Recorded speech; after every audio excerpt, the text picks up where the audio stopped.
Ladies and gentlemen, it is showtime. Please enjoy the show.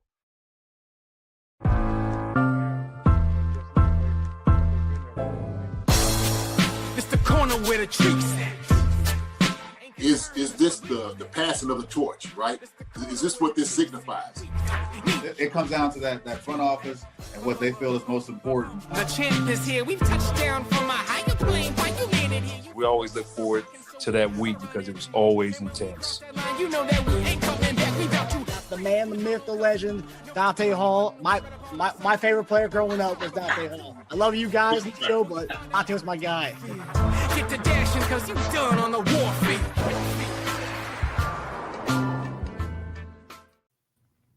Hey guys, welcome to another episode of Chief Concerns. I'm Marcus Dash. Right there is our guy, the friendly neighborhood tight end, Jason Dunn. JD, how are you doing, brother?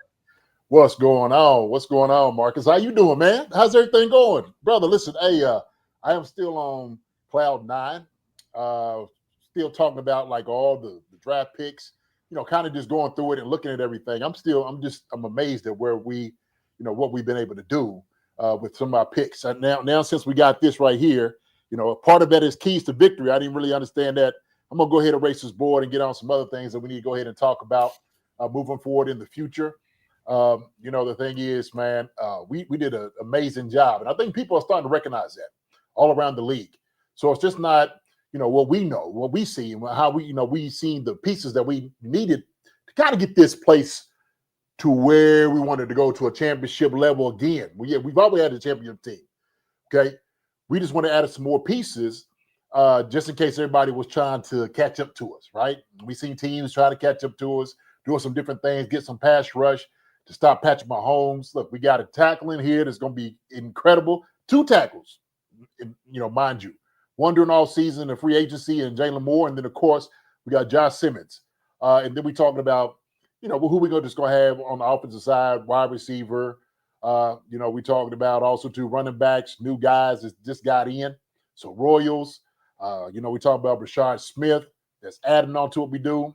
We got a couple of undrafted free agents, okay? Bringing Stool, tight end, some other guys as well. Defensively, Bassa, Omar Levitt, or not Levitt, a lot. I'm sorry, Levitt, because Levitt's coming on the show tonight. Gelate. How can I forget about that? Gelate. And so our guy, man, out of Louisville, I tell him, man, with the flowing gold locks, can't wait to get him out there, man, to see what he can do. Also, No from outside as well. So we got some good pieces, man. Some really, really fine pieces. That's going to be an add-on to what we're going to do. But other than that, man, how you doing? I'm honestly on the same page with you. I don't know if it's because we were so locked in on the draft that I still can't get over that all these guys that we talked about in the pre-draft process are on the team now, and so there's kind of a baseline of familiarity there, at least for me, with a lot of these guys, and so it's and I see a lot of people in Chiefs Kingdom who are really excited about some of these guys, and it's awesome. It's really awesome to see. Royals, everyone wants a Royals jersey, waiting for him to get his number.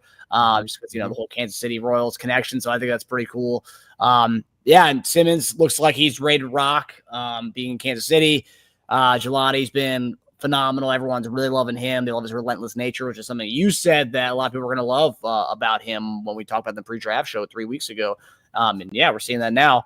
But yeah, you also mentioned the UDFAs. You have Brendan Stool.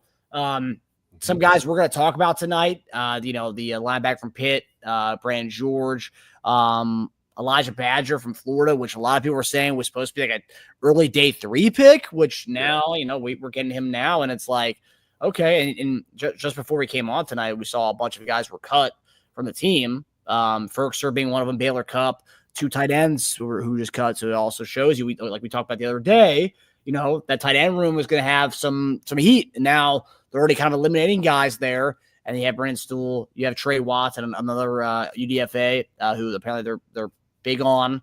Because you can always tell, and you can speak to this a little bit, JD. Just seeing the signing bonuses that the UDFA guys get, you can always tell how serious the team is about someone based on how much they're giving them. Because I believe Brandon Stool and Trey Watson both got more than what a lot of 7th round picks get, which is pretty interesting.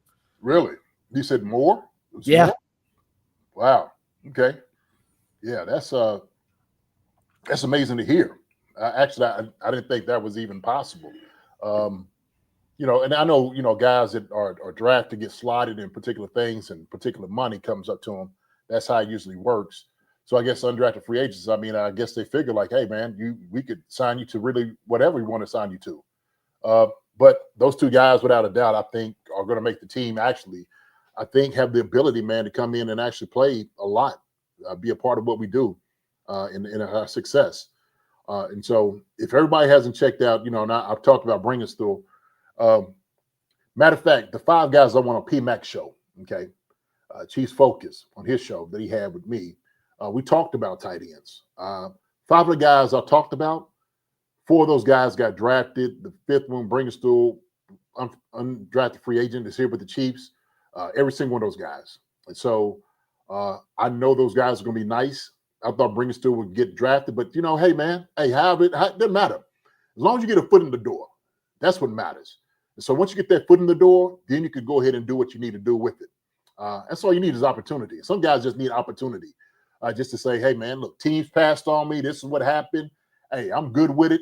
Once I get there, they're going to see exactly who I am. And so this all is a process, man. It is absolutely a process. I think he's going to be fine, like you said, with those guys out here.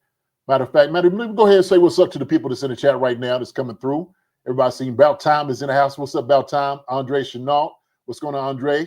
Witchy Hall. How you doing, Witchy? I knew you had to go to bed last time. We was on here for about 3 hours. 3. I know Witchy was like, look, I'm out. I can't. Y'all guys are too much for me. I hear you. I'm about to go to bed, Witchy. Sure, we was putting that time in for this draft, though. Get on Nerds is in the house. What's up? Kathy Welch is here. How you doing, Kathy? Gary Holland is in the house. Canadian Canuck. Oh, I'm still stunned. We got Royals patiently waiting for that jersey release. I see you talking about it, right? God. It's gonna be one of the most highly sought after jerseys in Kansas City when his jersey does get released. So yeah, everyone's gonna be all over the. Oh yeah, Sin McBride is in here. What's up, Sin? How you doing? Now is in here. What's up, Now? Good to see you again. Now we're gonna show back up, man. Good to see you. Good to see you. Sasha's in here. What's going down? How you doing? Did I talk about Linda Hunter? If not Linda, I'm saying hi to you again. Okay. So he said, my boy Priest Holmes went undrafted. You can always be great. That's a fact. Yep. There's a lot of guys that went undrafted. And so even like, late round picks, guys all you had to do is just make some noise. And you can absolutely staple yourself into, to the NFL. Shoot, Kurt Warner was one. Everybody talk about guys. You start naming guys that was undrafted, man, came in and did what they were supposed to do. Yeah. A lot of, like I said before, Mark, it's just really opportunity. It's opportunity that people have, and some people just got to take advantage of it. So. Yeah, and speaking of that, a person we're going to have on tonight was an undrafted guy last year, almost a year to the day. This guy signed with Kansas City. He's joining us now as defensive tackle, Fabien Lovett. He's joining us here. Fabien, what's going on, man? What's up? What's up? How you doing? Hey, Fabe, what's happening, brother? How you doing, man? I'm good, man. Blessed and highly favored. How about y'all? Amen to that. Amen to that. Same here, my brother. Same here. All covered, always, as always, So yes, sir. Yeah. Well, man, good to see you, man. Glad that you came out here, man, to grace your presence on our show.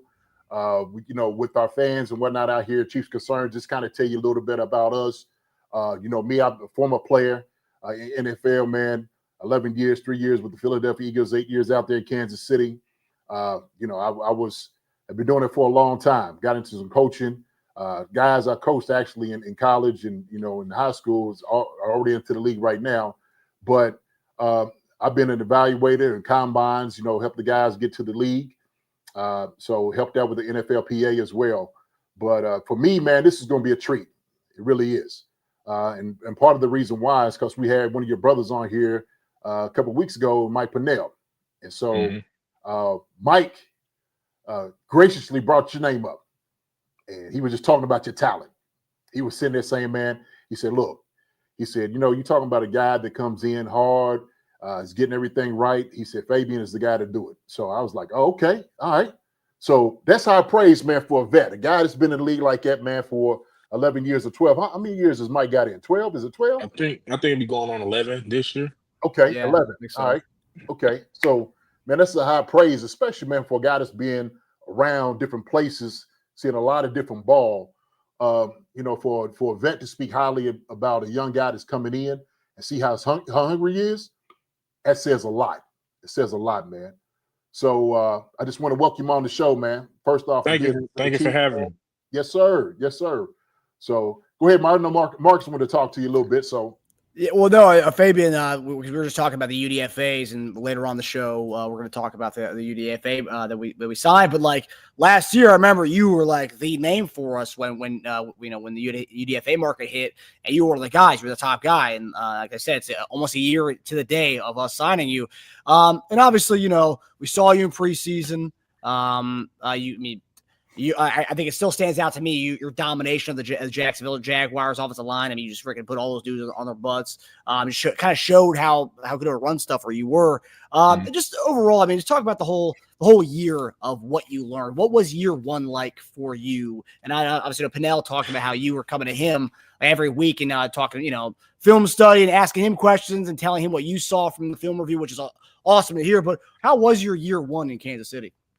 Honestly, it was pretty good. It was a great experience being around those guys. I learned a lot from Chris, Mike, well, literally everybody in the room. Like I took a piece of game from every player in the room, literally, from Turk to Mike Dana to George to Charles, from everybody. I was able to learn from everybody in the room, and it was a great experience. It was honestly just a great year, even though I didn't play. But it was a great year of learning, a great year of understanding, a great year of being coached by guys that have been doing this 5, 10 years, 11 years in the league. So it was a great experience. tell you what, man, that's a great group of guys too. Like you said, just from learning from. One thing I did notice, just kind of catching some of the film out behind the scenes. Man, y'all all are family, right? I understand how that is, man. Playing on the team, everybody has like their cliques that they hang out with, right? And so everybody also too has certain personalities, right? Yeah, And I know, man, D-line, man, y'all got a personality like no other. It's just for real. Yeah, for real. We yeah, got some man. crazy dudes in there. Yes, sir. Yes, sir. We And got that's some all right, crazy man. dudes. Yeah, but that's what it's supposed to be, right? You're supposed to Yeah, have it fun. is. If you don't like coming to work and working with the people that you're around, I mean, what are you doing it for, right? For real. I mean, it'd be a miserable time to come in and you ain't joking with nobody. Everybody looking serious or everybody not having a good time. But it looks like everybody comes in, man, and just kind of, laughs it up a little bit, jump on each other, rag everybody every once in a while. Let me ask you so far, like in the room, who's the craziest out of everybody and who's the funniest, if you will. All right.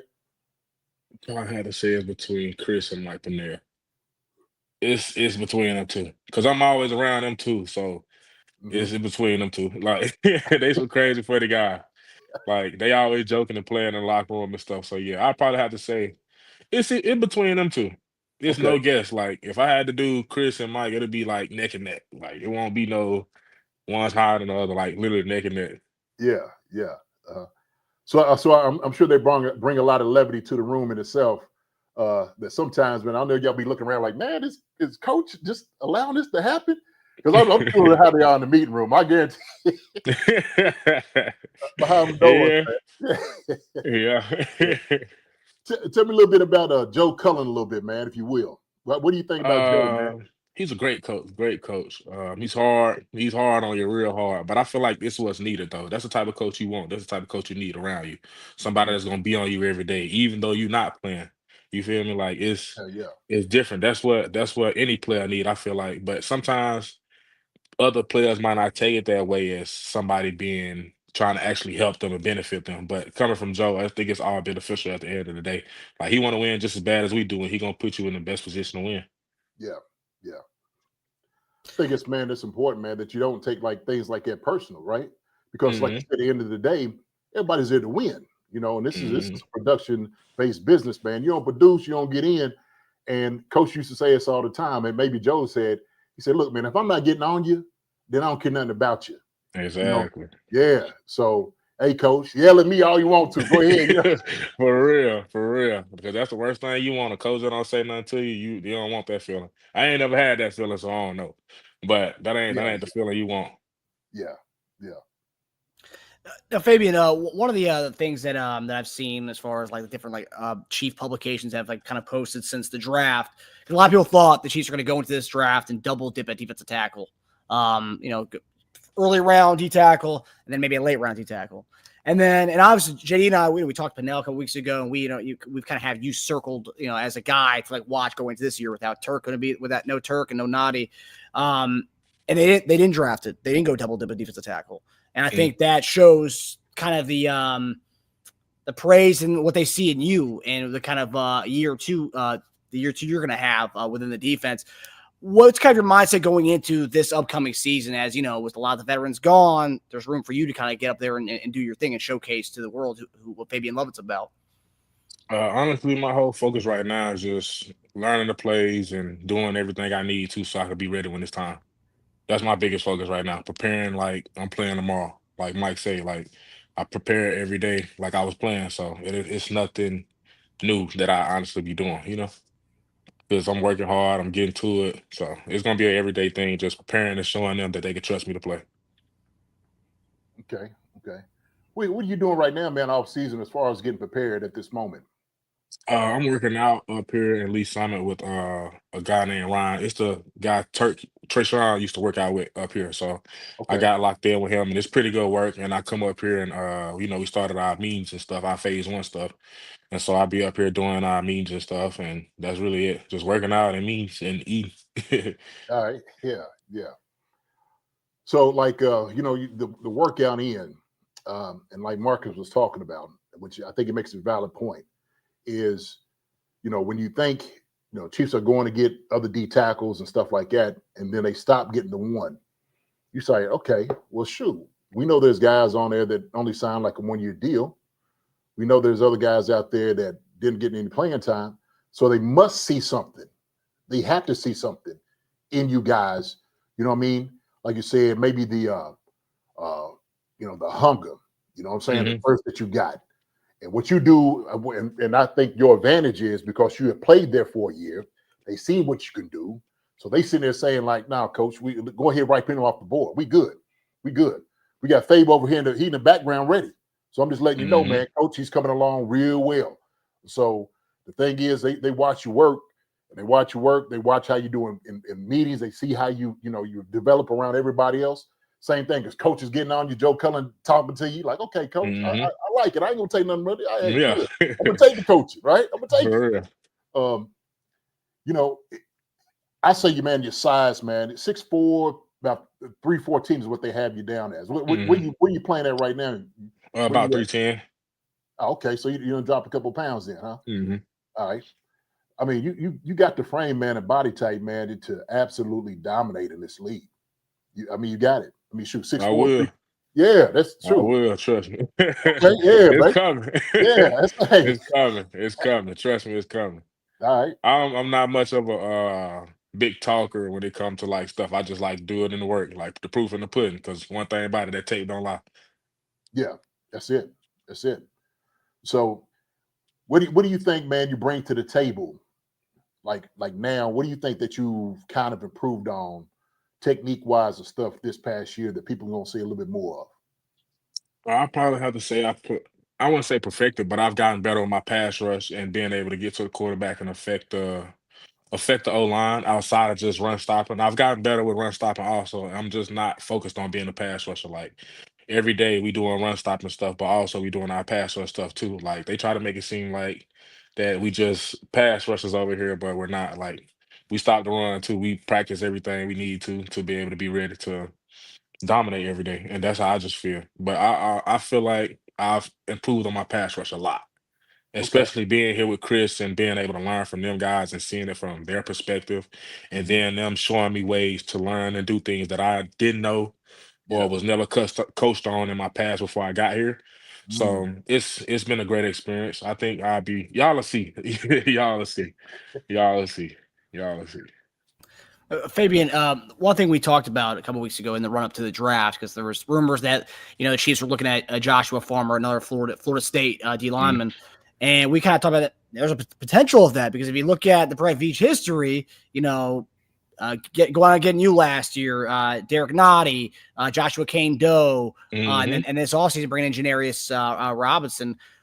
What is it about the Florida State group? If you had to kind of, think of why Brett Veach is big into the Florida State defensive lineman, what is it? I mean, it's kind of like you guys got like a D-line factory down Florida State. What is it about you guys that the Chiefs front office really is like honed in on? I'd probably say the culture, the loyalty to the program, the hard work, the massive guys that just come from the bottom, or guys that are just hungry and want to do everything possible to win and be successful. You got a shout out, man, from my guy About Time. He says, Fabien, shout out from Brandon, Flowood, Mississippi area. Oh, right. Yeah. What's up with it? Shout out. Shout out to you, Brandon, man. Yeah, that's what it is. I'll be down there in the area. That's not too far from my hometown. Oh, really? Okay. That's like right on the other side of like Jackson. Or it's really Jackson, but it's just on the outskirts of Jackson. And I'm like in Vicksburg, probably about 40 minutes away, 45 minutes away. All right. Okay. Man, my brother lived down in Mississippi. I'm trying to think what town he lives in now, because he done moved a couple of different spots, man, in Mississippi. I'm at to call him tonight, man, to find out exactly where he is. But man, yeah, Mississippi, man. That's down there, man. I'm telling you what. Hey, listen. But people don't realize, man, Mississippi got some hard folks, baby. You got some hard folks, some real folks. For real. You know what I mean? Down to earth. Get mean and dirty with you too. Don't play. Absolutely, right. Hey, I say, man, people don't realize, man, Mississippi people is as good as people as you can get. Like I said, some real just down on folk, man. So yeah, shout out, man, Mississippi for sure. Yeah, that's home team right there. Yeah. Nah, it's good. That's good. So, when we let me ask you a little bit from your perspective and standpoint from the Super Bowl loss. Okay. And I know a guy that you want to get on the field, you want to be able to come in and help out. What was the experience like for you? Like through that whole week and everything like that, man, just kind of seeing everything, watching everything. Just give me a little taste of everything that you thought, man. It was amazing. Like literally the year before I was watching them in the Super Bowl, and then I'm here with them in the Super Bowl. It's mind blowing. Like it's shocking. But like I had already played in that stadium a couple times before. So it was just because I played there when I was at Florida State, and I played there my first game at Mississippi State my sophomore year. Okay. And so I had a good little history with the town and the city. And, I'm right across the street from there. So it wasn't too much like crazy outside of just being in front of the cameras and being in the dome with all the Super Bowl stuff. But the city, I already pretty much knew the city because I used to visit the city as a kid, Okay. And so it wasn't really nothing I had really seen. It was just the fact of the Super Bowl. It was a great experience. Got to see some celebrities, see people I ain't never seen in person. All right. I'd probably say the Nickelodeon people, meeting them and stuff like that. It was a great experience, man, being able to see that and experience that for real. I want to experience it again, but playing this time. I hear you, baby. Look, I've only been to a game. I never played in a Super Bowl. We got into the playoffs. That's about it for me. But I could just imagine, like you said, one year you're watching them play in the Super Bowl, and the next year you're there. You immersed in the whole thing, how they doing it all, media stuff, just walking around. Give me the feel like how everybody was during that time, man. Everybody just kind of chilled out, ready and focused to go. You know what I'm saying? I'll probably say everybody was probably just chilled out, ready and focused. Like, it's not college, it's not high school no more. It ain't too much hooping and hollering going on. Yeah. Like everybody grown at the end of the day, so it's time to lock in and ready to play. Right. Was there like a sense of because it was your first year, right? And all these other guys, it's like going to Super Bowl is like another year for most of these dudes on the team, which is crazy to hear because as JD, who played in the NFL for 10 plus years, never got to even get to that point, get to that stage. And for you, it was your first year, so you're kind of going through the whole thing, right? Obviously, you hope to play in the Super Bowl the next time, hopefully this coming year. But were you kind of kind of shocked at how calm some of these guys were because, like they say, the first quarter, scaries that a lot of players get when they go to the first Super Bowl for the first time. That's something that a lot of dudes get, but this team goes there every year. It's kind of like another game to them. Did you kind of see a sense of calmness? Was that kind of weird to you? Yeah, it was kind of weird to me because I wasn't used to that. I ain't gonna say I'm used to it, but it was just like everybody was like, we done this before. Like you could tell they had done this before. Like it wasn't. I don't know, but you could tell like they've done it before. Mm-hmm. Mm-hmm. Yeah. And I guess, like you say, like knowing people like that has done it before, just kind of seeing how they work, right? Mm-hmm. Like you said, they've been there before. It's probably a different type of feel there that other guys around was just like, oh wow, and some guys like, hey man, this is what we expect. We expect to be, right? They literally said that we expect to be here. But it's Mm-hmm. like you can say that when you put in the work. You can say that when you done bust your butt all through OTAs, training camp, and I feel like the confidence is in the work. Yeah. That's how I feel when you confident like that. It's in the work. You to put in the work to be confident and be comfortable like that to be able to say those things. Yeah. That's true. That's true, man. Because I mean, you just that's part of the confidence. We were actually talking to Mike a little bit about that, like confidence. And I said, the confidence kind of reinforced itself when they re-signed him to another year. Mm-hmm. You know what I'm saying?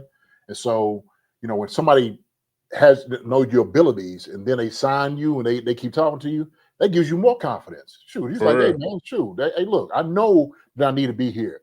This just tells me everything that I've been working hard for is true. I've been putting this time in. You know what I'm saying? Stay, like you said, staying prayed up and blessed on through this thing. You know what? People don't quite understand, man, how hard it is to make it into the NFL. Not only just make it to the NFL, but also to stay, bro. You know what I mean? To make it through training camp, man. Shoot. Yeah, come on. Talk to them. That's To it. make it through training camp, it's man. You'll see a lot of people come and go, and it was my first year.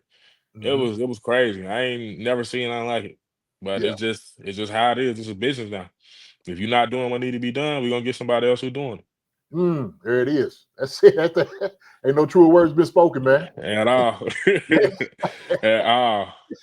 At I tell you, all. hey man, when I was in Philly, I kid you not, it seemed like there was about 2 weeks straight that it was a new dude beside me in a locker, like almost every other day. Man. And it was like you couldn't even hardly get talk to a dude because he'd be gone the very next day. What? Hey, man, yeah, For real. Yeah. For real. But it kind of work out good though sometimes because you'll look around and now your homeboy you ain't seen in a while in the locker room and you like, oh hey, like that's the only time they come out pretty good. Is when it's somebody coming in there you ain't seen them in a while, you know them already. Yeah. Like, folk, what are you wearing? Who? Hey, how did you? Wow, man. That's how it was when Jarvis Brownlee had came in the locker room because we know each other. He's from Mississippi also. Okay. And so Yeah. we played each other. We played each other our senior year of high school in the regular season and the third round of the playoffs.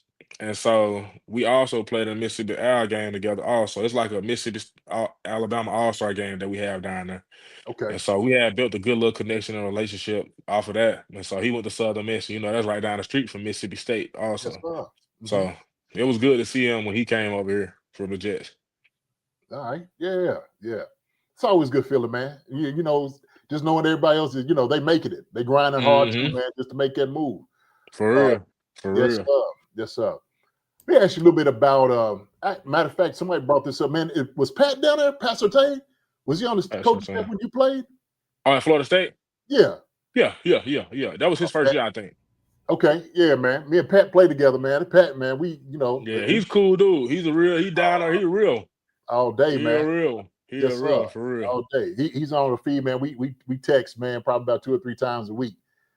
So and Pat been putting in work for a long time, man. But I know he love the game. Yes, sir. He love the game. He love the game for real. Yeah. He build relationships with kids too, though. That's why he can get guys to play so hard for him. That's right. Because he build those bonds and then relationships with kids. Yeah.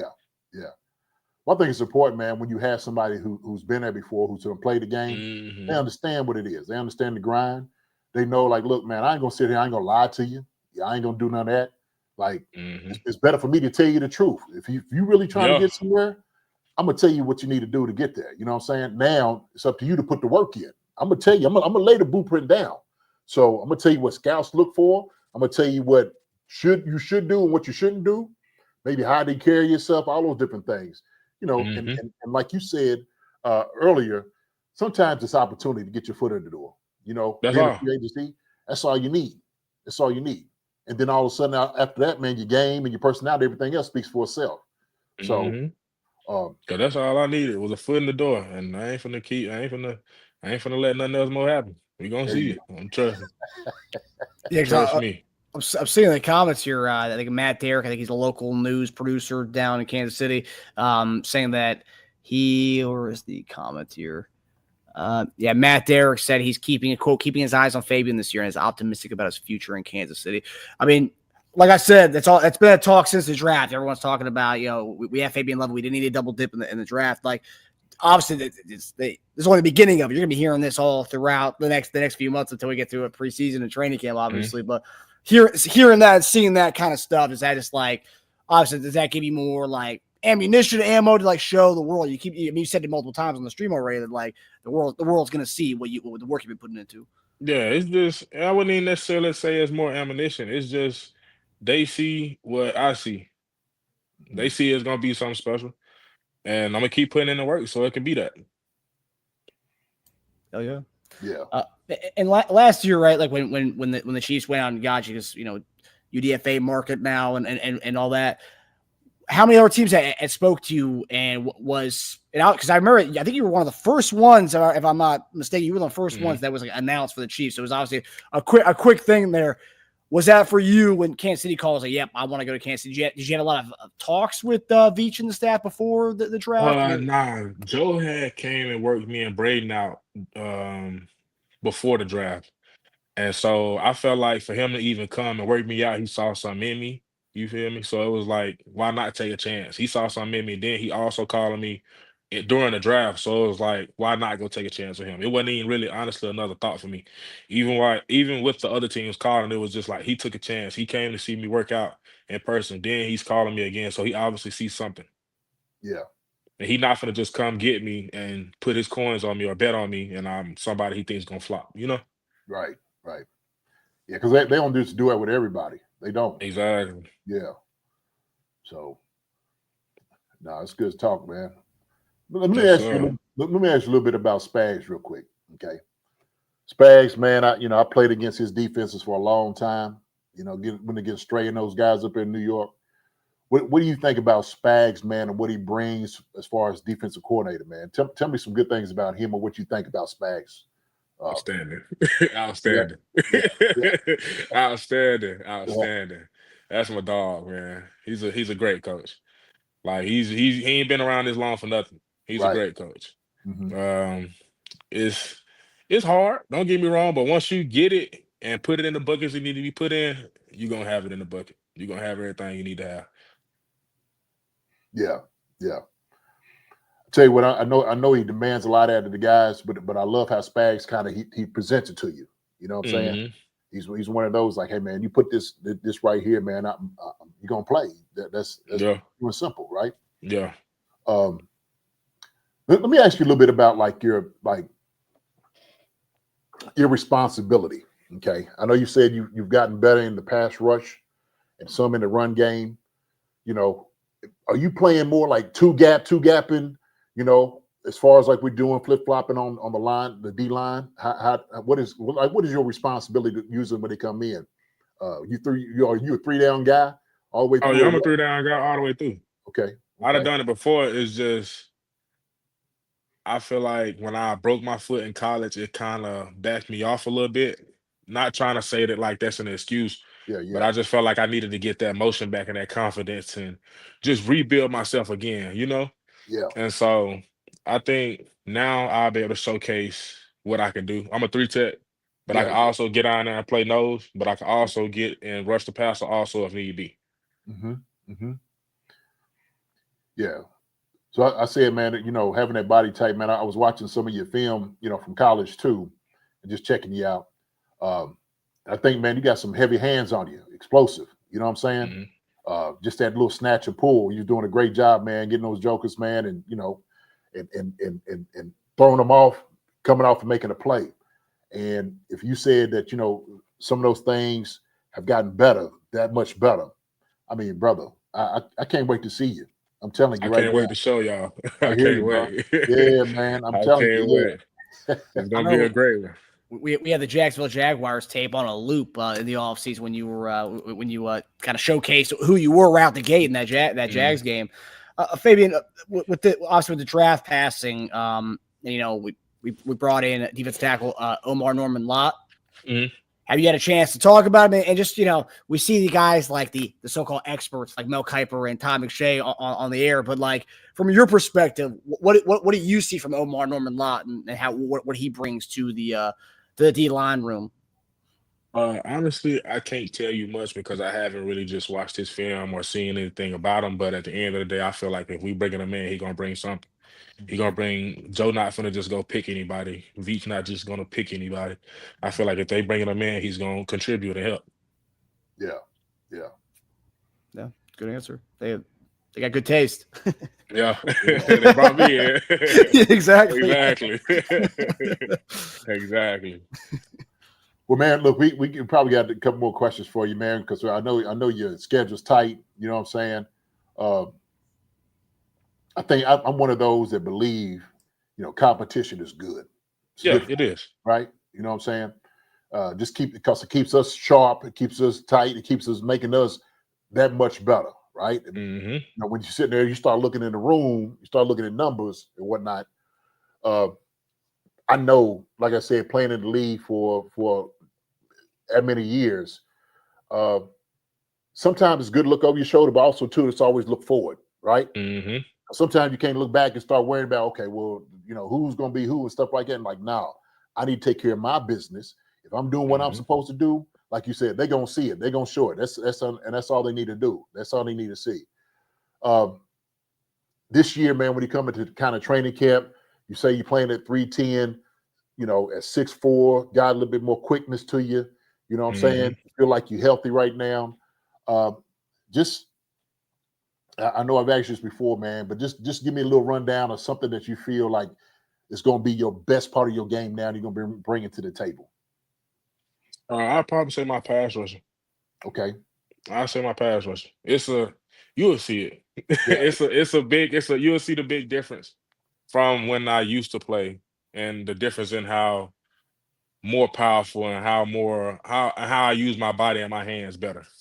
Okay. Because that's one thing they harp on here, your hands and your feet. If your hands good, you can get the man to do whatever you need him to. That's right. That's right. There you go. We're excited to see you, Fabian. I know we got a couple more months away, but from us getting to see, what all the work you've been putting in for the last year. But I can tell you, all our Chief Concerns fans here are all excited and have been excited since we got you last year, and I know we're both excited. We do have one question here. We have a few, but Noah John Marshall, I want to hear about the undefeated FSU season and the mindset of the BCS snub. Man, I would probably have to say it was a great season. It was just that was crazy. I can't really tell you any words behind that. That was just crazy. It wasn't nothing that we could really even say. Like, we was the shock. Like, if we was an NFL team, we would have been in the Super Bowl. Like, Yeah. like it was just pure shock and heartbreak. But at the end of the day, it ain't control what you can control. It wasn't really much we could do. Yep. And then a year later, they go to the 12-team playoff, and that's all you guys want, is to be in that playoff. Yeah, just to have a shot, just to have an opportunity, man. That's it. Because I feel like even without Jordan, our defense would have done enough to win. Our defense did enough to win that Louisville game. Mm-hmm. And they was one of the top offenses in the nation that year. Yeah. So, man, yeah, that's gonna go down in history as one of the greatest snubs. Literally. Literally. It's politics, man. It's politics. You know what I'm saying? Yeah, that's the only thing I don't like about it. Yeah. Well, man, look, you got a lot of people over here, man, talking about you, man, and just they ask questions and questions and questions. just people just, man, giving you a shout out, man. Appreciate you coming on the show. Thank you for having me. Yeah, man. Yeah, for sure. Man, we'll have to at some point, man, get back again, man, just to see how your progression is going. You know what I'm saying? Maybe doing camp or something, man. Mm. I'm gonna get out there sometime, so I'll make sure I come rap to you, brother. You know Yes, what I'm saying? sir. Most definitely. Myself and all of that for sure. I'm trying to get Marcus out there, man, for a game or something, man. He's stuck up here in DC. Oh, dang. Yeah, that's where he at. He in DC, man. I'm over here. Okay. I'm in Kentucky, so Okay. yeah. So that's what we do. Just kind of from here, man. But like I said, the Reds in my blood, man. I lived there for a long time. Still, connected with those dudes a lot. I actually came out there for what game was it?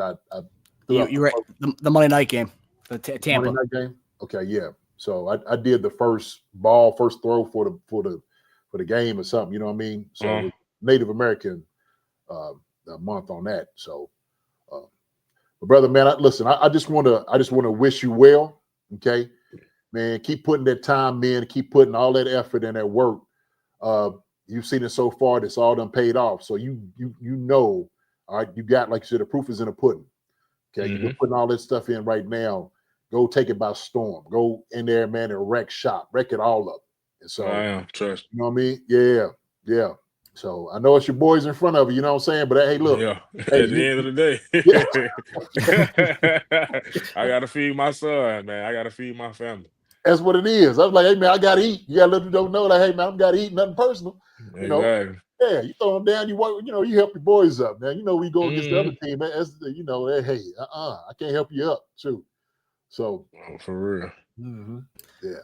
But Fabien, man, we appreciate you coming on, and like JD said, we'd love to have you back at some point here, man. And obviously, we're all rooting for you, and then everybody in the chat is rooting for you as well, my man. Yes, sir. But most definitely. Thank y'all for having me, and yes, sir, we can whenever y'all ready to during training camp or after training camp or whatever.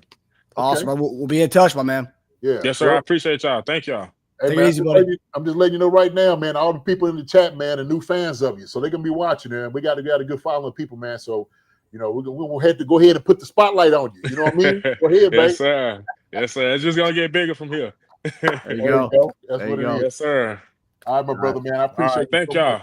All right, yes, thanks, sir. Fabien. Stay blessed with it. Stay blessed. Yes, sir. Y'all too. Stay blessed. All right. Thank you. See you, buddy. Fabien Lovett, everybody. So there you go. The newest fan for everybody here in the chat, and yeah, awesome. And I think I got to go back to and harp on this interview, JD, is the fact that literally every question is like, you'll see. Like, I mean, like this man for a year. I mean, I've obviously never been in a practice squad, but for a whole year, you're just working on your craft. You're working on your craft. You don't have to go showcase on Sundays. You're just working on your craft. Pennell, is picking the mental aspect of things from him. He's picking the brains from these other guys. And all this time, he's just talking about, you'll see all the work I've been putting into. I'm excited to see what Fabien Lovett can show, man. And like in the fact that they didn't get double dip at defensive tackle. And honestly, I think they picked up one UDFA defensive tackle, but it seems like they're kind of interested to see what they have in Fabien Lovett. And obviously said Joe Cullen went and worked them out pre-draft last year. They liked what they saw. I'm excited to see Fabien Lovett, man. I really am. Oh. That him saying that Joe is working him out, that's huge. That's huge. Like you said, Joe ain't doing that for everybody. He ain't calling all the guys up. He absolutely seen somebody in him. And that's the reason he's still around now, is because I think they know they got something in him. And I think hearing him talk, he's anxious to get out there to show everybody what he has. That's why he's like, man, you'll see, you see. So he's not a big talker. He don't have to blow his own horn. We'll do those things for him. When we go out there, we see him out there play, like you said, the Jacksonville game. We see that out of him. We see his ability. We see his talent. And so he's going to be, I think, a piece that's going to help, man, get this team back to where we needed to be, right back on top. But him saying that he's gotten his pass rush a lot better, same thing in the run game, all the things that you need to do, especially on the D-line. So he said, man, they always emphasize, hands and feet. And so him working out, I know he's working on those things, hands and feet. If he's working with the guy that Turk was working with, those guys, shoot, I know he's getting a lot of that good work in to help him succeed. So we pushing for him. I just became a big fan of Fabien. I'm gonna make sure when I get out there, man, I'm gonna holler at him. But I definitely be watching him on the D line this year for sure. Mm-hmm. Yeah, you gotta love someone who's just like. I guess there's a quiet confidence there because it wasn't like he wasn't really boasting about himself. He was just saying, "You'll see, you'll see, you'll see." You know, I'm just gonna say that. So I can't wait to see them unleash him like our guy Melly Matrix says here. And just looking at his the NFL Combine's Lance Zierlein does his strengths and weaknesses from the pre-draft last year. Mm-hmm. So his weaknesses last year, relatively pedestrian production and impact categories, doesn't come off the ball with much quickness. Needs less fist fighting and quicker discards versus the block, below average lateral quickness, counter zone blocks, plotting feet, likely to keep him off the field on pass rush downs. And he talked, and that's the point I want to make. That was his pre-draft weakness, right? Yeah. And he talked about that's going to be his thing that you're going to see, and I love that. That was one of his greatest weaknesses, so-called, coming out of the draft last year. And he's talking about you'll see my pass rush and how good I've gotten with it. So I love that. I that's amazing. Well, not only that though, Marcus, he also let us know too that he had hurt his foot. So it's something that we didn't quite know. And so that's why sometimes the evaluations when people are saying is they don't quite know everything that a guy is going through, what he's dealing with. And so if his foot's better, like he knows this now, he's like, man, I just needed to see that my foot was 100%. At this point, I can go. And so that bodes well for him. I think that right there is the game changer because he has the attitude. You can see it. Like you said, you can see he has the intelligence, just to thirst for knowledge and all those different things. So for a guy that needs to push off and constantly getting pushed, that, like you said, foot injury are tough. Yes, they are. I mean, it is vital for a guy, especially when he's trying to press big dudes off of him all the time.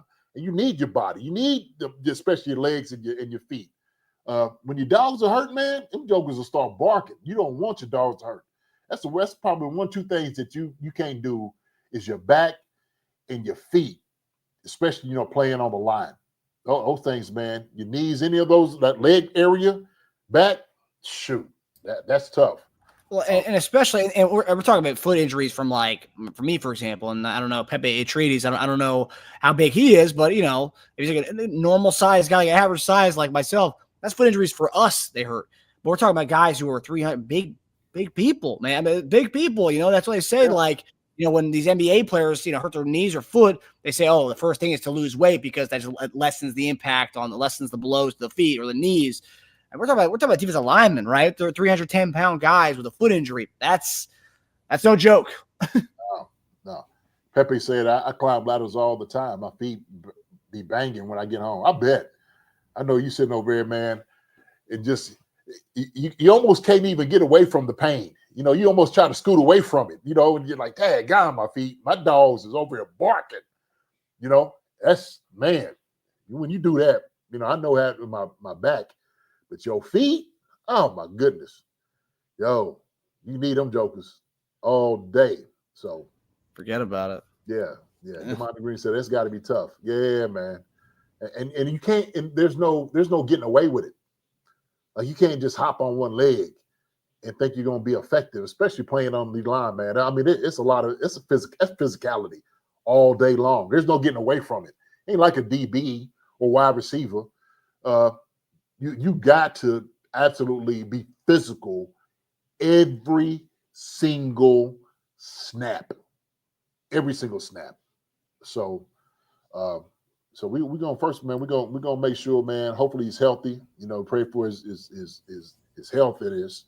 I think he's gonna be all right. I think it's gonna do okay, man. I think it's gonna be all right, man. Seriously. Yeah, I mean, like we said, the fact they didn't go out and get another guy outside Omar Norman Lott to replace, the guys who left the room, tells you a lot about how they feel about him. So yeah, excited. This is the offseason of the D line, JD. We got Pennell on the show. We got Fabien Lovett on the show. We might be getting a rookie, another defensive line guy that we just drafted on the show at some point here. So it's the offseason of the defensive line. Yes, it is. But like I told him, man, those are the characters on the team. So I love the D linemen. What people don't know, I used to play defensive end. I played defensive end in college too. So I first started on the defensive side of the ball. from high school and college, and I moved over actually in college to tight end. But I played both. I played both ways. Actually, my senior year, I would rush the pass every once in a while. So at D line, man, that's family right there, man. That's family. So always characters. And Canadian Canuck said, "Hey Jason, who was the biggest character on the team when you played? You're part of my favorite early 2000 teams." Oh man, who was the biggest character on the team? Jeez, there was a lot of them. There's a lot of characters. I think one of the ones. 3 names come up. Well, 4. 4 come up real easy to me. One, Eric Warfield. Okay, definitely one. God rest his soul. Victor Riley was another one. Carlton Gray. I don't know if everybody remember Carlton Gray. Carlton played corner for us early 2000s. And then Donnell Bennett. Donnell Bennett was an absolute character. When you talk about just make you laugh over just anything, Donnell Bennett was that guy. The funny story. So when I first get to Kansas City, I had a DC fade. I didn't even have my dreads and stuff like that. I had a little DC fade, like a little fro and shaved to the side. Just got it from Philly, getting around, walking around and stuff. And I don't know, maybe we just all looking crazy. When you first get there, you just kind of filling everybody out, seeing who everybody is and stuff. And so I don't know when it was. Maybe it was like after my second week there, second or third week, I'm just, in the locker room and we kind of talking. The training room at the time. He said, JD, he said, man, I'm going to tell you something. I was like, what did it be? He said, man, when I first saw you, I thought we was getting guys from prison. I was like,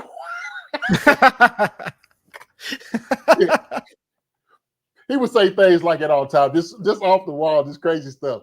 He said, yeah, man. He said when you came in, man, you had the little fro, man. You had a really hard look on your stern face. Everybody walking around. He said, man, look at this dude come in, big old joker muscles everywhere. He said, man, I thought we was getting jokers from prison. He's like. I said, man, he keep you in stitches, man. He keep you in stitches. So that's hilarious. Oh yeah. Look, there's a lot of characters. I mean, I could just name a lot of them, but DB definitely was one of them for sure. That's great. Mm-hmm. Yeah, and also too, you can see Pennell big time. Obviously, we saw the videos of him during the Super Bowl week. But when he was on the show, you could tell, the old wise veteran who has all these kind of wisecracks and whatnot. So I mean, yeah, the defensive line definitely has some characters, and obviously we know Chris Jones is one of those types. Oh yeah. Stanley Mooney's got a question before we get into our different segments for the night. JD, with the pressure of the three-peat off their shoulders, do you see the team coming in more focused in a harder drive to redeem such a Super Bowl loss? I think it's some pressure on a few guys. I think some guys will just come in and work. Like he would say, like Fabien was saying, man, they just used to working. And, with them putting that type of effort in, it all comes to fruition. This is what you've been working for. This is what they expect. They're definitely going to go in and try to redeem what they lost. And I think a little bit was somewhat of that prestige of this team. Everybody start using the refs against us, right? All the refs are helping the Chiefs out and this and that. There was one time, maybe next week we'll talk about it.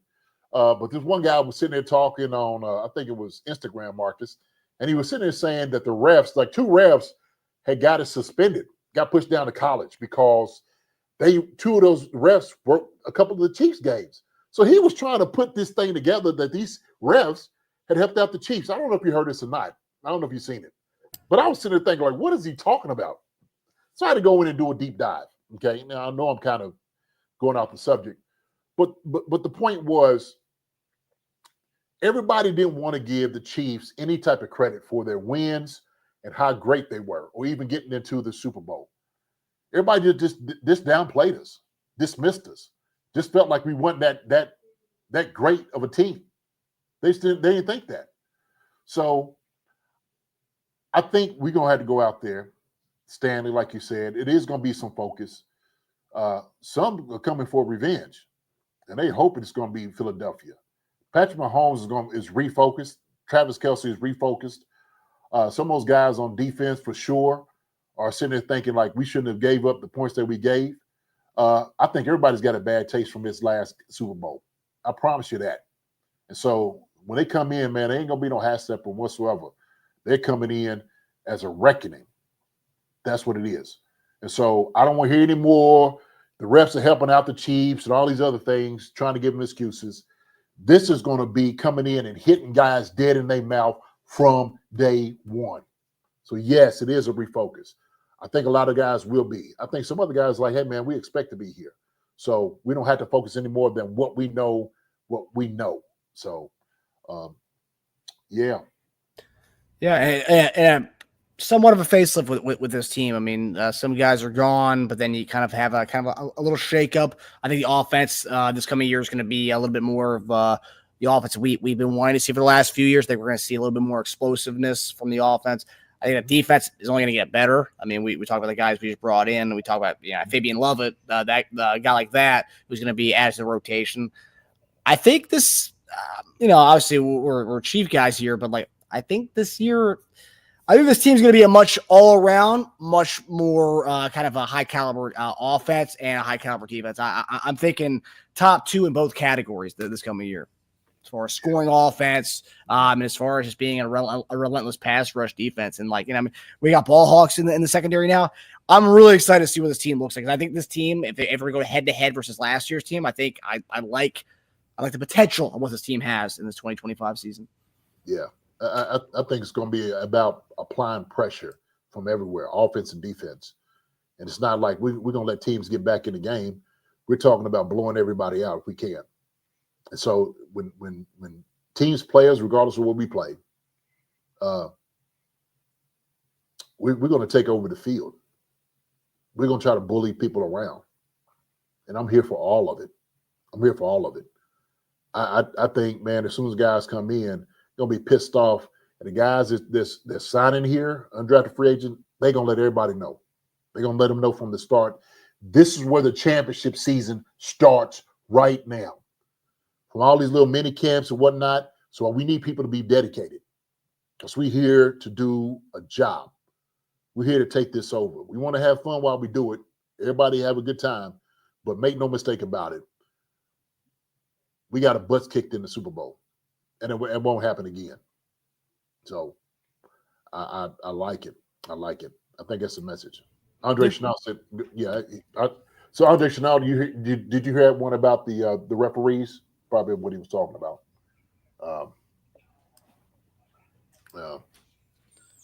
Yeah. Yeah.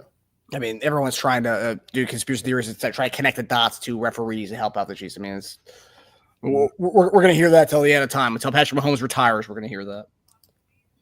That's just the reality. Stanley said, I see us going out and fading out all the noise. I do too. We're going to shut a lot of people up, Stanley. We're going to shut a whole lot of folks up. Part of what you do, man, is hitting jokers in the mouth. That's how you shut people up. And so I think it's going to be the theme of it.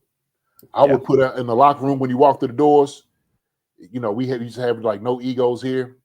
One is like, hit everybody's mouth, keep their mouth closed, shut them up. How you shut people up? Hit them in the mouth.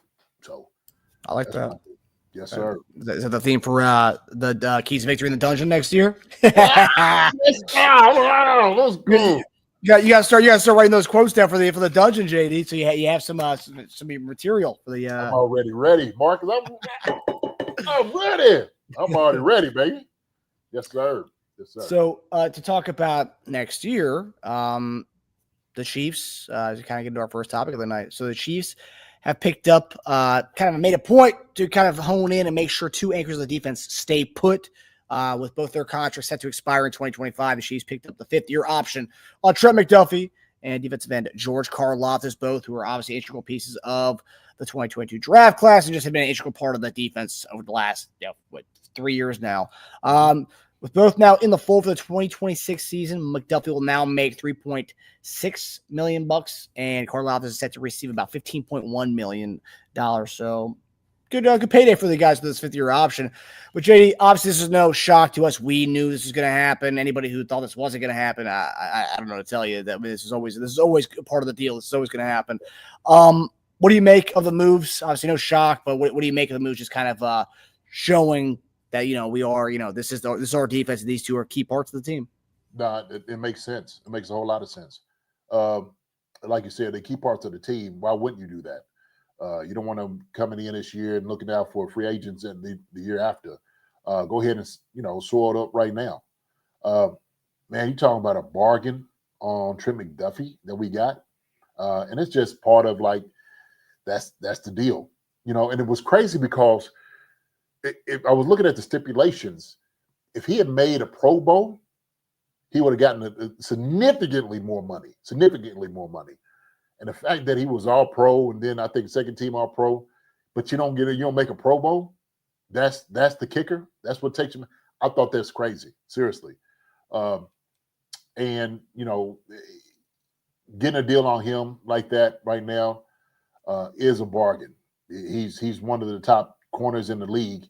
I'd put him right up there, top 3, really, seriously, that we see. And then Karlaftis, I mean, shoot. Getting in for that amount of money, that's a pretty penny he's getting right now. That's a beautiful, beautiful contract that he's going to go see, and he's earned it. He's put the time in and effort in. He's earned every bit of it.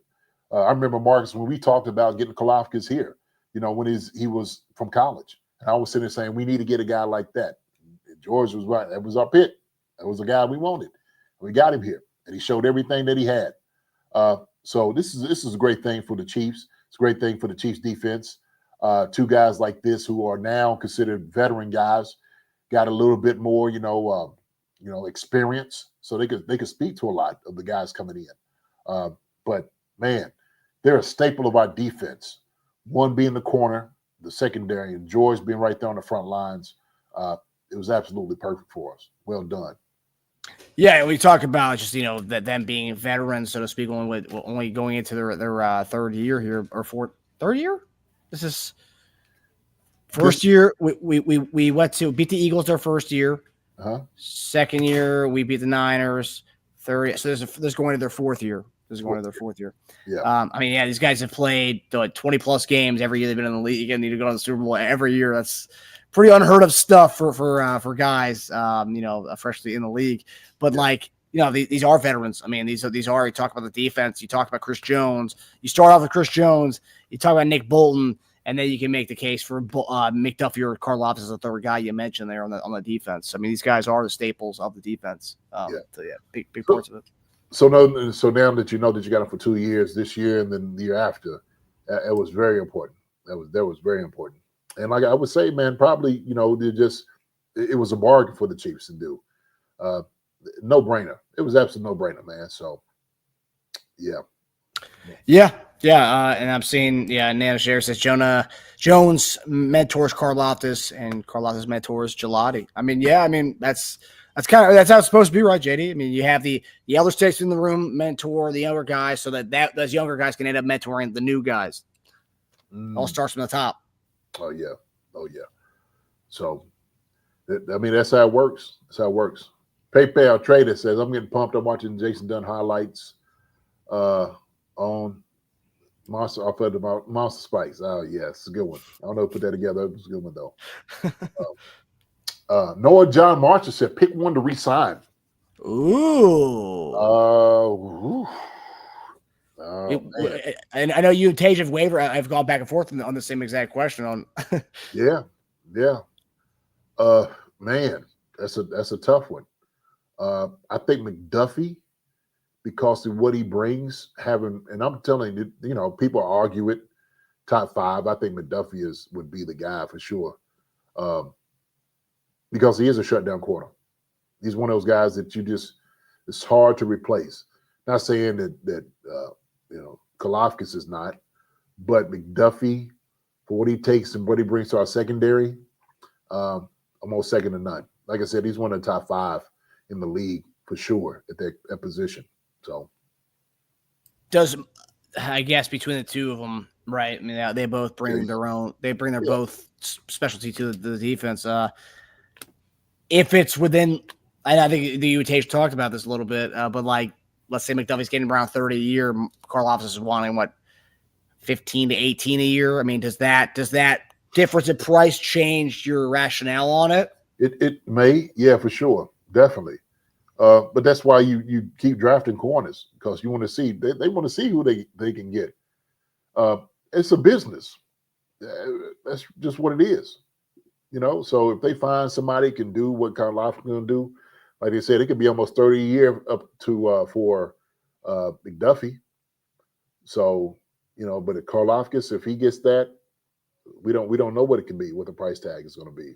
So I think it's the reason you go the 5th-year option, right? You have it for the 2 years. I don't know if you kick the can down the road, but the thing is, man, shoot, when you start talking about everybody that's getting contracts, it's only a few that's going to be really top heavy in a lot of different ways, you know?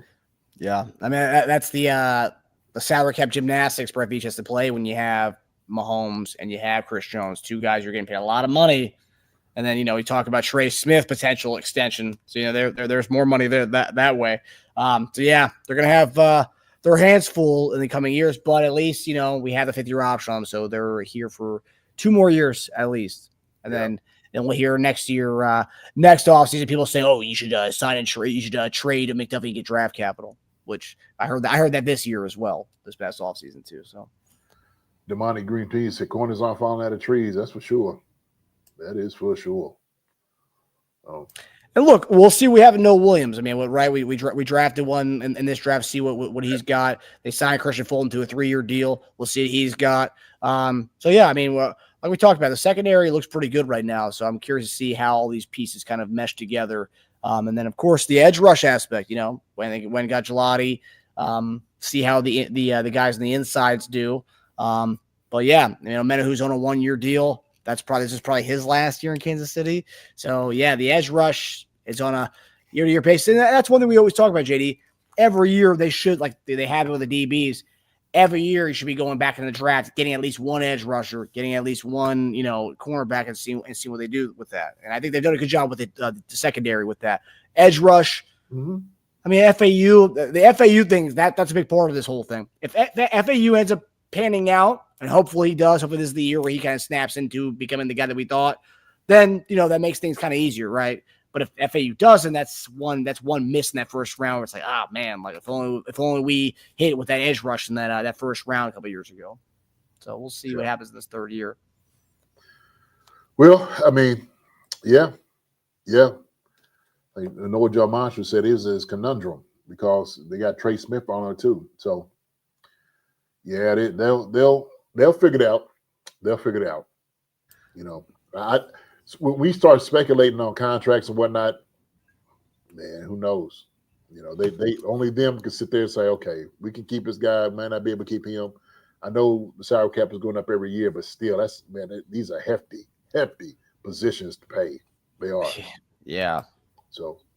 Yeah. On the defensive side of the ball, these are 2 of the positions that they're the ones that demand the most money: edge rush and cornerback play. So yeah. Hey, we got lucky, you know, being able to draft both those guys in 2022. Now you got to deal with the other side of that. Now is, do you pay or do you let go? But at least, you know, we have the 5th-year option, so we have at least 2 more years that we have to think about that conversation. Yeah, and that's why you draft guys. Exactly. Or in our case, we're about to get into right now, you go sign UDFAs. That's another point too. Mm-hmm. So obviously we had Fabien Lovett on earlier, UDFA guy this year. The Chiefs have gone back to the UDFA well again. And tonight we talked about Jake Brinstool the other day. So JD talked about him a month ago, it seems like, about, you know, wanting to go get him. So tonight we're going to talk about some of the guys that we brought in. And the first one is Elijah Badger from Florida. Also played at Arizona State for 2 years. Badger led his team in receiving yards in 3 straight seasons and was invited to the Combine. In Indianapolis, he ran a 4.43, 6'1", 200 pounds with a 10-yard split in the 63th percentile and vertical in the 48th percentile of his position. Played outside 75% of his snaps in college, where press coverage is more prevalent. Badger caught essentially everything in college with just 8 drops on 271 targets. 8 drops on 271 targets. The cherry on top was how effortlessly efficient he was after the catch, routinely bouncing off tacklers and knifing through the defense on screens or comebacks. Badger was credited with 64 missed tackles forced on 181 career snags in the Pac-12 and SEC. So a guy like that, and a lot of people thought he was going to be an early day 3 pick or maybe a 6th round, 5th round day 3 pick because of his 40 time, because of his kind of, just his body type. I mean, and what he has shown. And also, too, return-wise as well. At Arizona State, he did more of the returning than he did at Florida. But right there, it looks like 20 attempts for about 578 yards on kickoffs. Pretty good average there. But, JD, this is the first of the 3 guys we're going to talk about tonight. But what do you make of the Elijah Badger signing? I think, just his measurables. Look at the measurables and the yards after contact, the missed tackles. I think that he fits the offense really well as far as that goes. They like guys he good quick slants to, and he get and force missed tackles. Yeah, watched a little bit on this guy. I think he's a ball player. I think what they were probably part of the problem might have been just production wise. Last year, I think that was kind of the head scratcher, especially like you see up here, right? He was at Arizona State. He has 70 receptions, and what's the other one? Is that 65? So 70 to 65, yeah, and it's at 39. And then 39. So I think that might have been what kind of got him to where he became an undrafted free agent. But they talk about how he looks very athletic. I mean, like he ran a 4.43. I mean, shoot. I mean, that says speed all day.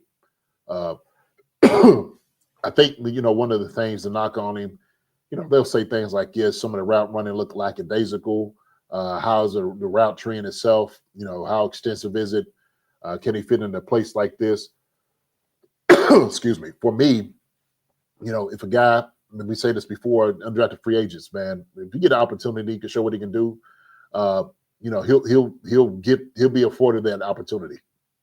We'll get to see exactly what he is when he gets here. And so I tell you what, man, if they like him, hey, he'll be around for a long time.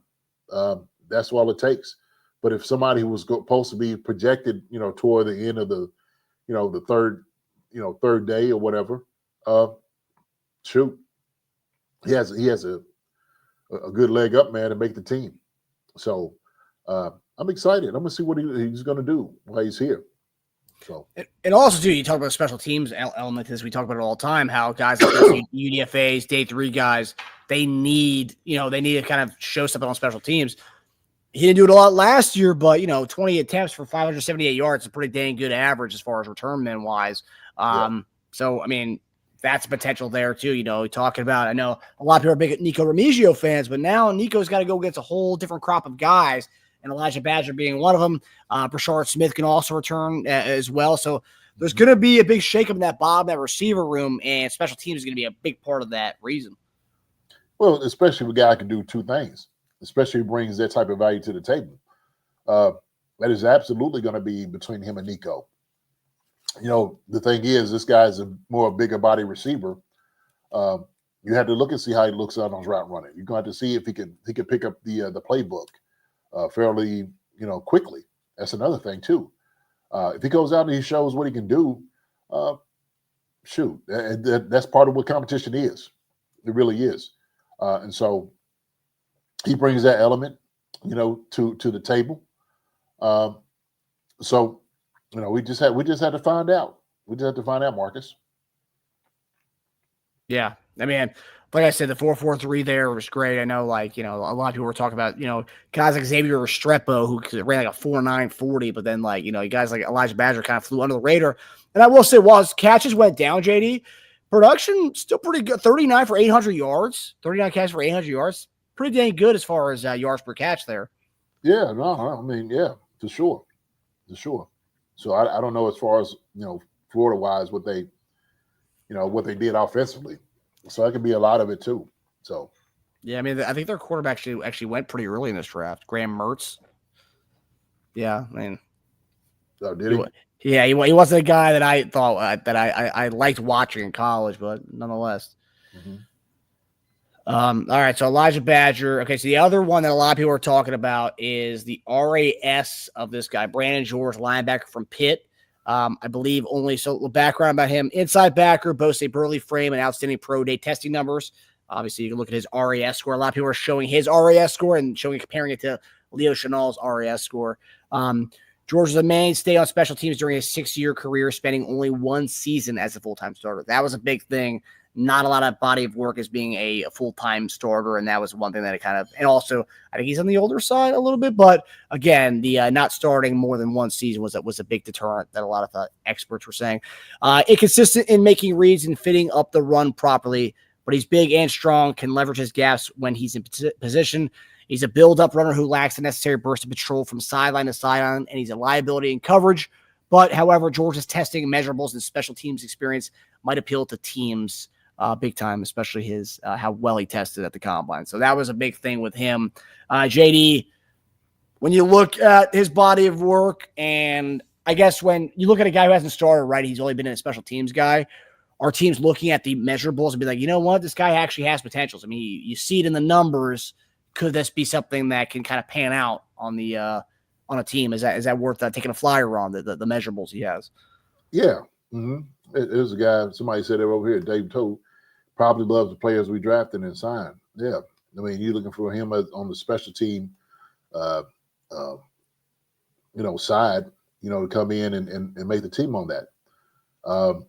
I watched this film because I was looking at this guy before the draft and just kind of, just peeking at him to see what they were talking about as far as like how he was, running plays, sideline to sideline, his fits, what his recognition is. I don't think he did a bad job. Can you say he might have been late on a few things? Okay. Yeah. Maybe I was looking for a faster recognition, what they was probably saying as well, to come up here and make plays. But I think he's a solid linebacker. I think once he recognizes, he goes and he'll hit you. And he did a decent job tackling too. So he could come in, man, and definitely make the roster. He could. I think everything is straightforward on special teams. Shouldn't be any issue in a problem. And for what he did up there at Pitt, and I don't really buy into guys being too old. I don't. I don't even know what that is. I don't get that. Well, it doesn't make any sense to me. Because the thing is, they get guys all the time that might be a little bit older. You know what they want? They want mature guys. They want guys that are going to come in and play. And the thing is, if he's doing really good, if he gets older, and all of a sudden he prices out, they don't want to pay that ticket. They look for a younger guy to come in. So I just sometimes I don't hear it. When I hear, oh, the guy's older, then what? What does that matter? Can he play? Yeah, okay, sign him. Shoot. It's that simple. It's that daggone simple.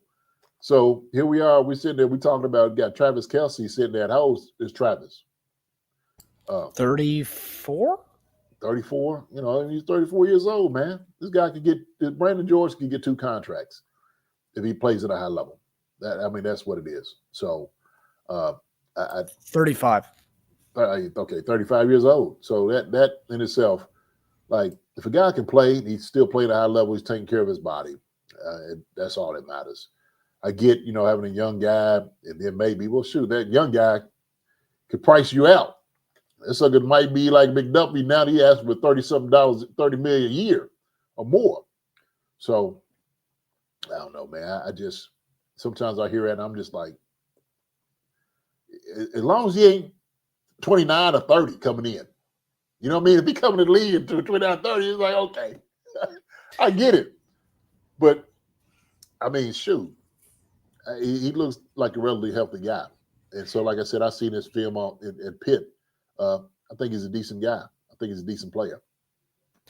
Yeah, obviously they were really interested in him. He was one of the guys who did a top 30 visit. So he was one of the pre-draft visits they had with him. So obviously there was already this built up kind of a fascination for him. But yeah, the age is one thing. And then another thing I'm curious, because this is something the experts have pointed out. Or the draft experts, him being a 1-year starter, being there for 6 years, and the only time he actually was the starter, he was more of a rotation guy until his final season. what does that say to you? And is that a deterrent? That means he got better. That's what it shows to me. Shoot, and sometimes guys might be late bloomers. He might be a late bloomer. And so finally, if he figured it out, he looks a lot better. And he's like, okay, shoot, yeah, we needed some maturity. He needed a little time to develop. So hopefully we get him on the upswing. And this looks like it's where he's at, right? So, you didn't get to play before as much. So we're looking at the games. You're looking at, like I said, some of this. And obviously had to do with the COVID year, guys and whatnot. But, hey, whatever it is, he comes in, he starts playing his senior year, and you got production. That's what you're looking for. So, now he got 80 total tackles, 29 assists, 51 assists, right? 29 solo, 2 sacks. So, come on, man. I think he's moving up. Stewart said that joker can play. And punt also, I don't know who he's talking about. Still don't know who he's talking about. But I think this is good. This is a good move for us. Really. And I know we only look at the RAS scores, but again, this is a UDFA guy, so yes, there's obviously a lot to love. There's potential there. The guy who's scoring up the wazoo like that with his scores. 9.98. Leo Chenal was one of the a workout warrior. He got a 9.99, I believe. So a linebacker who's athletic.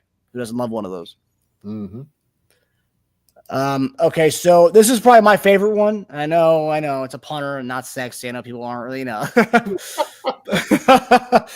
Eddie Chaplicki, I think that's how you pronounce it. Chaplicki.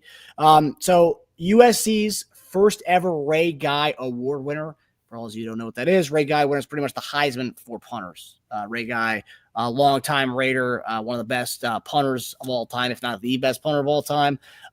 First team All-American by The Athletic, making him USC's second ever punter to be named an All-American first team, which is pretty interesting. USC ranked first in the nation in net punting for 45.54 yards. He led the nation in percentage of punts inside the 20 for punters with a minimum of 30 attempts. 24 of his punts were inside the 20, 9 were inside the 10, and 4 inside the 5. And this is the big thing. He recorded just 1 touchback. JD, you were a special teams coach on top of being a phenomenal tight end. What are you looking at when you look at the punter, the punter statistics, right? The 24 punts inside the 20. What kind of stuff are you looking for that's ooh, okay, this is interesting. Well, this is what I want from my punter. And look at the average yards per punt, the amount of yards he's playing, which I didn't even know was when I looked at his stats, JD, I didn't even know they collected stats like that for punters. Just collected the amount of yards, total yards. Yeah. I didn't know it was total yards either. But everything else, average and stuff, I do see. Right. What's some good averages? And also too, when he said 20-yard, 24 punts inside the 20, 9 punts inside the 10, 4 inside the 5, and 1 touchback. This shows me he has accuracy, in his punts as well. I want to know how much of his timing, as far as the whole action and the transition of it. But if you watch a guy, you have me going and looking at some film on this punter, okay, and seeing exactly what his kicks look like. But I think, man, to be honest with you, there's definitely an indication of it. Inside the 20, inside the 10, there's accuracy right there. And so sometimes you can put a spin on the ball. Sometimes you can just make a thing drop right there. Or if you're trying to corner kick certain people, is another thing as well. That can also indicate hang time, Marcus. That's another thing. That's what I was talking about. But to bring a punter in, okay, competition, man. Look, you don't want nobody sitting pretty and nice, just think everything's all right. Coming in, mini camp, yeah, I'm good, I'm okay. Now get your tail up. Hey, we got reason. We got somebody. So you won't call him the punt, whatever, the punt guy, but hey, the sucker right here, man, could make you hit the highway. Yeah, we have a punt god on the team, and now we got the punt guy on the team. Ray Guy or whatever. Ray Guy, yeah. But so just upon your kind of analysis on when you think back to Ariza last year, did anything stand out to you anything stand out to you? Be like, like obviously Townsend was a badass punter, right? And I don't think anyone can argue that's why he got paid all that money he got at Houston. But Ariza wasn't bad, right? He was a renowned guy coming out of college, but like Ariza wasn't like I thought he was going to be. I thought he was going to be like a badass. I do remember a lot of touchbacks. I don't know. I'm not looking at stats or anything here. But is there anything to you that kind of stood out about Ariza, versus why like it's good to have competition? Because I mean, he wasn't that good last year. It was like, it's his job and that's it. I feel like having Chaplicki come in here is actually a good thing for multiple reasons, because you want competition, but also too, I don't think Ariza was good enough last year to say, hey, that was our guy and that's it. We're gonna leave it at that. I don't know. I think he did a pretty decent job. I mean, I didn't see anything that really caused me for concern. I get that you want, the down the ball, but some of that could be on the gunners. Sometimes you got to get down there and you got to find the ball, and you got to stop it from going in. Did it look like some balls might have rolled in, and it's like, okay, I mean, what are you doing? Like you know this ball, you got to put this right there on a 5 or something, or hang time that you make guys get around the return guy. I don't know. I just nothing stuck in my mind, Marcus. Let me put it this way: to think, okay, maybe we need to make a change with Ariza. I think he did a pretty decent job with us, and here, the reason that we got him here is because we knew he had a big leg. That's what we knew. That's why they call him the punt god and all those different things and whatnot. So, but like I said before, man, this is something that they will find out during, mini camp and training camp, if this guy right here is a real deal. So. Yeah, and this is a good point here. Canadian Canuck, too many touchbacks, but hopefully we won't need it punter too much this year with this offense. Just hold the ball for Bucker. There you go. Yeah. There you go. Yeah. And Rick Hendrickson says you should be a sport agent, JD. So looking at Ariza's stats here. So Ariza had, in the regular season, he had 9 touchbacks, 25 punts within 9 touchbacks in the regular season. Oh, okay. 25 punts inside the 20. In the playoffs alone, he had 4 touchbacks, 2 in the Super Bowl, and then 1 in each game before the Super Bowl. I guess why I think that, because I'm thinking about the Super Bowl. He had 2 touchbacks in the Super Bowl, but that was also just a disaster of a game. So not going to base everybody off that. But yeah, 9 during the regular season and 25 inside the 20. His net punt last year, 41.8. 41.8. Yeah, that was his net on average. Jeez. Okay. I don't think I gave too many A's out either on our special teams, but that was also collective. Yeah. Yeah. But I don't. The only time I remember, the only time we ever praised him was that when he had that one-handed catch on that bad snap. Oh yeah. That was the one time we praised him. That could have been. That could have been a disaster, but what you said, we were spoiled to have 15 years of Colquitt. Yeah, Dustin. We got to get Dustin on the show too, man. Yeah. Talk to him a little bit. Man, it might be a nice little thing to talk about, bring up some punters and whatnot, man. That's true. Yeah, we can ask about Chaplicki versus the battle, the great battle is going to be taking place this coming summer. Yeah, Chaplicki versus Ariza, punt guy versus the punt god. Yeah. DC would be a good one to get out here, man. I'd reach out to him and see what he says. You guys play with each other, right? 'Cause he was there for. Okay, yeah. DC's come hang out with the tight ends, man. Really? Yeah, he used to come hang out with us every once in a while. We took him on our wing. Yeah. That's so funny. Yeah. When they won the Super Bowl, the first one against the Niners, the first time around, my buddy was a videographer on the team, and he said, like, at the after party, everyone was partying with everybody, even the videographers. And he said somehow he got wound up with Colquitt, and they had stogies, and Colquitt, he said Colquitt was a little tipsy. Colquitt goes, man, we've been through some dark times, my man. And my buddy was like, oh yeah, he goes, I've seen some stuff, man. I have seen some stuff through my times here. So it was like a culmination for him. It was like a culmination of like all the years he put into Kansas City, and finally he got his ring. But the fact he was like, I've been through some dark times, my man. Yeah. I would say absolutely, because he was all through that era. Because he was with Herm or not Vermeil. He was ever with Vermeil, right? He went from Herm, right? No, Herm, yeah. Herm. So I played with Coquit for 2 years, and then he went through all of that, man. Shoot. The Pioli wiretapping teams. Yeah, geez. Yeah, he's seen it all, man. He's one of those. You see the vet, the movies, and he got a eye patch on, and he's sitting over in the corner in the dark, and he's telling you stories. That's Coquit, man.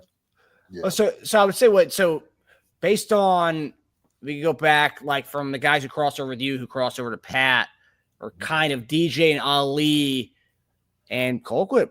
All three of those guys crossed over with you. And today we've had the other ones on the show. Colquitt would be the last one to get the final connection from the old days to the new days. Yeah. They were all young pups when they came in, man. All young pups. Those guys, man, all good guys, man. I love them dudes. I'll hit up because I think Tynes and Colquitt are close. So I'll hit up Tynes and get Dustin's contact information to get him on the show. That'd be cool. Mm-hmm. And of course, too, I mean, you guys, I think there's a picture when we did have Tynes on the show. There was a picture of you and him celebrating after a kick. So I mean, you did get a lot of special teams time with those guys on the PAT and all that stuff. Well, the thing is, like I told you, like DC would hang out with us, but also too, I would be on the field goal protection. Yep. On the end, and I did a lot of that. But those guys, I always go down and go mess with those dudes. You know what I mean? I always think, man, the punters and the kickers are, they're really good guys, man. So, but yeah, those guys would always come hang out with us. So Billy Baber and Lawrence Times are really good friends. So they all hung out with us. Coquit, when he came on the team, come and hung out with the cool kids, me and Tony and all the other tight ends, and so, those guys, man, was always good guys. Good guys. That's awesome. Yeah. All right. And I remember we had Tynes on the show. It was, I think that was the game where we had him talk about the Butker injury when we ended up signing Matt Wright for the first time around. Oh, okay. We had Tynes on the show, yeah. All right, so we're going to get to our final topic here, guys. This is more of a quick take here. We talked about this guy, his progress 2 months ago when there was some videos of him, resurfacing out there. But the latest Rashee Rice workout video displaying his significant strides in his recovery from his last year's knee injury. Here it is. So JD, based on what you're seeing right here, are you confident in seeing this guy be ready by the time the regular season starts? I mean, he looks good, man. Yeah. No, I said it last time with the last video we had. I said he was probably about 80%, 85%. So yeah, he looks good. He's gonna be ready for the season. No question about it.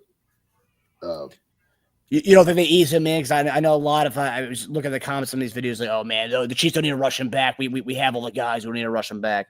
I don't know. I mean, that's one thing I've been saying because I've had a few little different conversations with people online between the Josh Simmons injury and the Rashee Rice injury. It's like, if these guys are ready, if the doctors deem them ready, they are going to play. I think people think they're just going to hold out Simmons for the whole year. They're going to hold out Rashee Rice for a few weeks. It's like if the doctors see them as ready and they're green lit, they're playing. I mean, right, JD?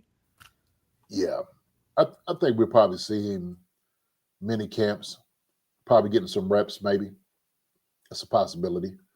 Definitely training camp. He'll be ready to go training camp without no doubt. I don't think anything to slow him down.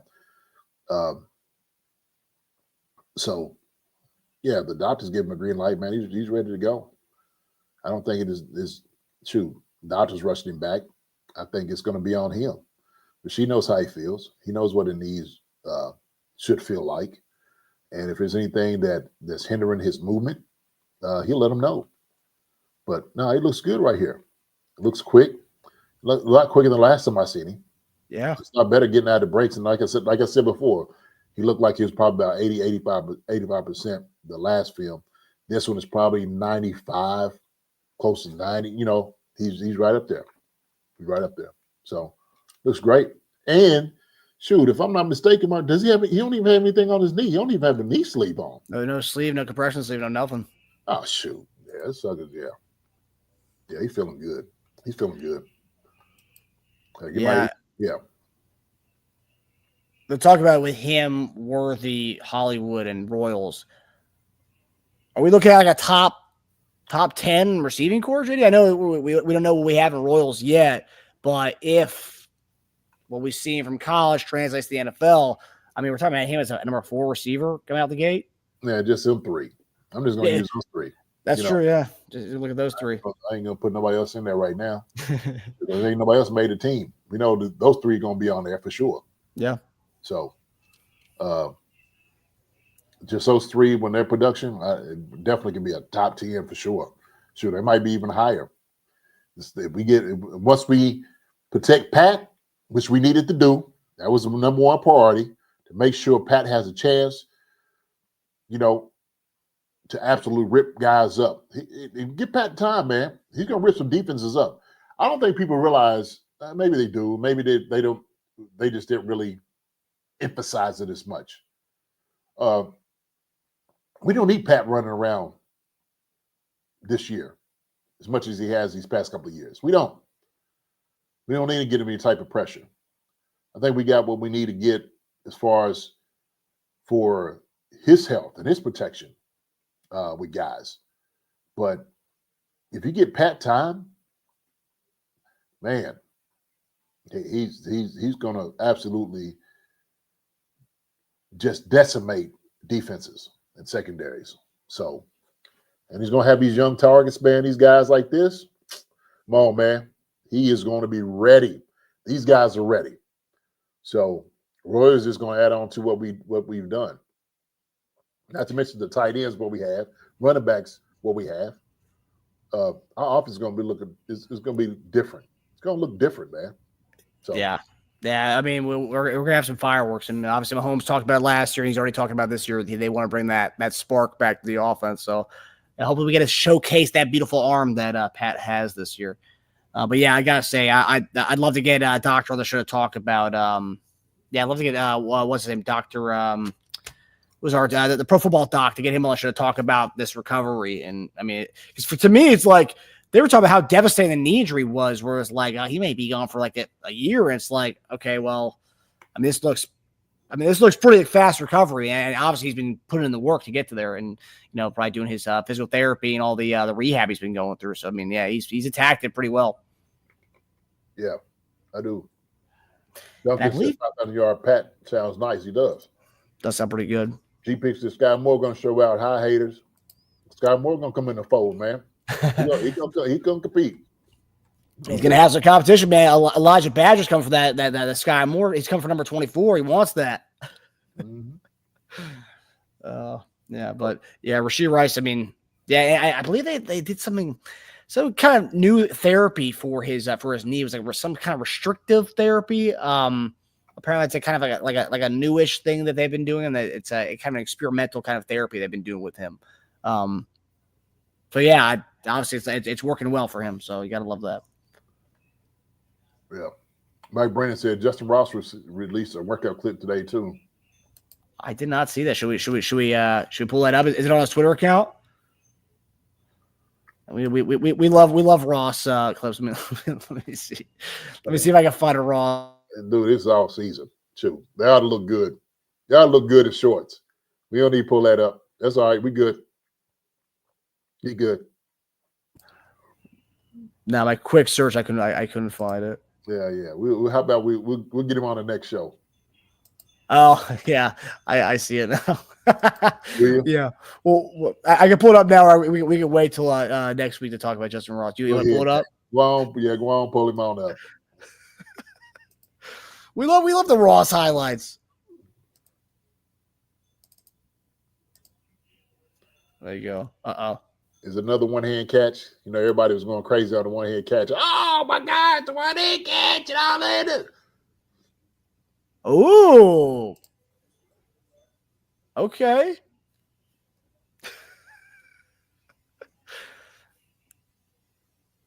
So far, only one's really wowed me so far.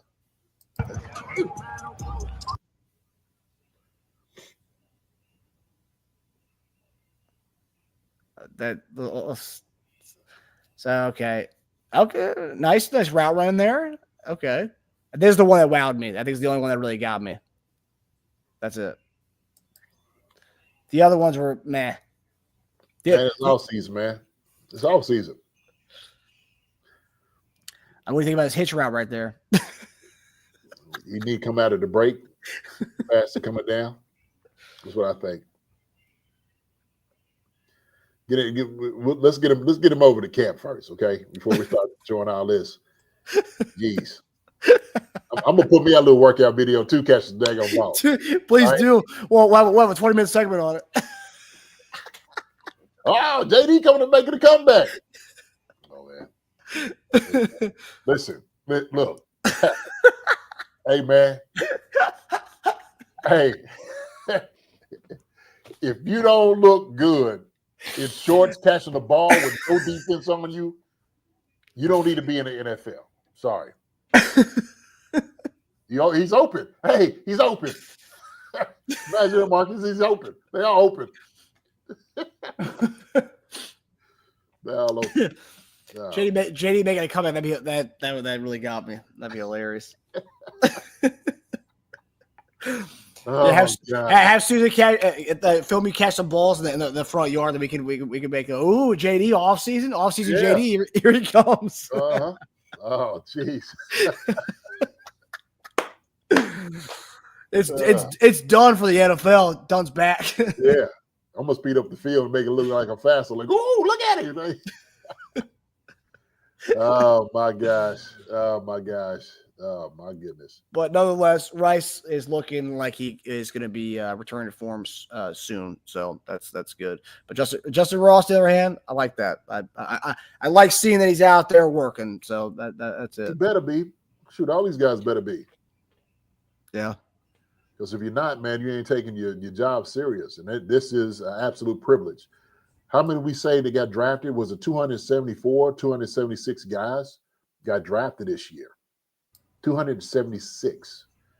Linda Hunter said, JD is not impressed. I am not, Linda. Not at all. Okay. And the reason I'm not impressed is because this is what guys are supposed to do.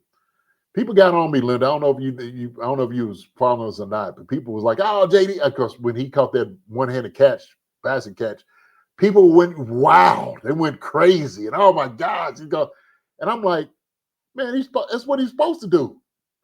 That's what he's supposed to do. Oh, JD never made a catch like that. I said, man, I watch guys make one-handed catches in practice all the time. And it is a woo and a wow. It was a great catch. It was. But daggone it. I've seen all type of catches, believe me. And it happens every single day. If you're an NFL receiver, I don't think people realize the skill set that guys have. And you could make your worst case for anybody, okay? Whoever's played, and he don't have great hands. He's had great hands. He's shown great hands before. And he's probably caught one-handed balls before. And it's looked crazy. But, hey, and JD, Justin DeWay said, JD, do you coach? I'm not currently coaching, but I have coached for 12 years. I have seen that. I have seen it several times. Not just playing, but also, too, coaching. That's the fact of it. You know, Marcus, you've seen one-handed catches in flag football. Guys, yeah. Things. Oh yeah. You know, we seen guys snag it out of the air, and man, shoot, with these tactful gloves and stuff now, you better make a catch like that. You better, especially a guy who's 6'5" with giant mitts for hands. I mean, he should be snagging balls like that. I mean, it's pretty easy to do for guys who are in the NFL. I know when you say those things, people are like, "Oh, it's not that easy because I can't do it." Well, yes, I'm talking about guys who are in the NFL, you know, who have made these rosters.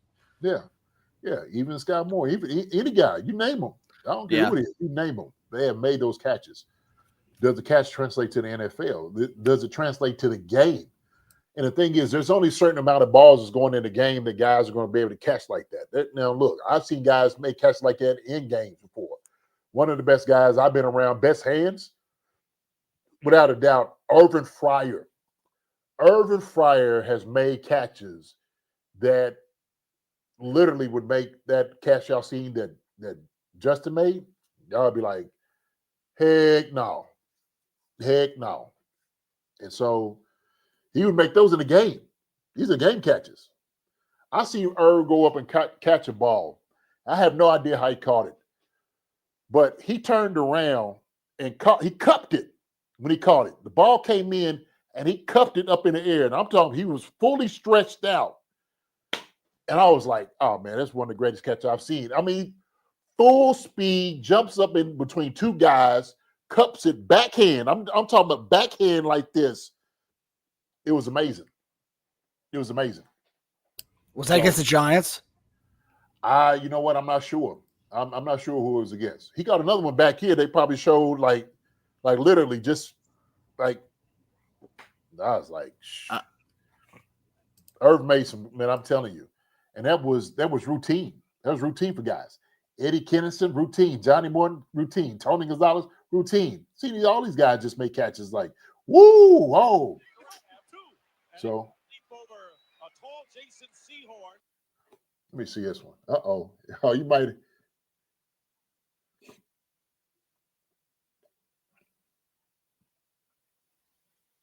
Oh, that might be it right there, Marcus.